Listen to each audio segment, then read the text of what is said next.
expected to be around here. The whole bamboo forest is full of people writing their names and drawing hearts and whatever on the bamboo itself. I would kind of understand if a 13-year-old gets the idea to draw their name on a bamboo in a sacred Japanese forest, but if you're an adult and you're traveling in here, just don't do this, okay?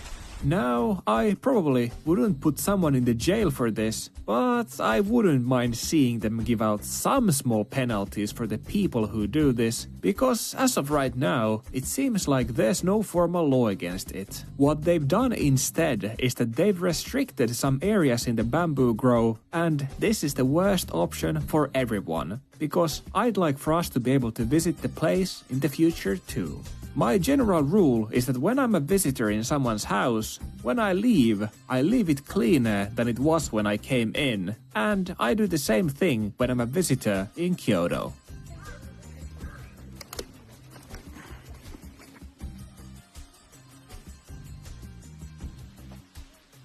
The trash can was literally 20 meters away, I think. Sometimes I wonder what's wrong with people. I'm not saying tourists have to necessarily follow every single minute rule when they're traveling, since there are plenty of rules that the Japanese themselves aren't following either. But at the same time, it is kind of eye-rolling to do the exact thing that a sign tells you not to do right in front of that sign. Like the people were doing here, taking pictures in the train tracks. The conversation around foreigners has gone a bit overboard in Japan, and I don't want to say everyone who comes to the country is bad like the media claims they are.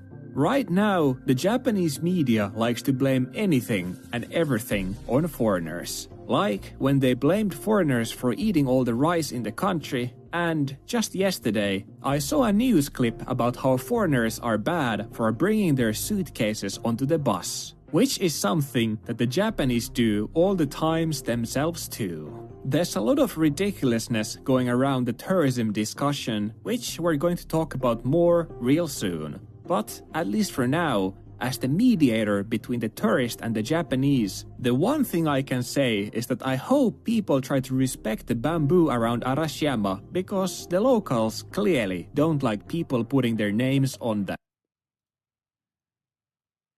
Why are there so many incidents like this in Japan? Does it just feel a relatively high volume of Israeli tourists compared to other places? It seems like all over half of all the instances of Israeli tourists having annoying public freakouts are in Japan. Yeah,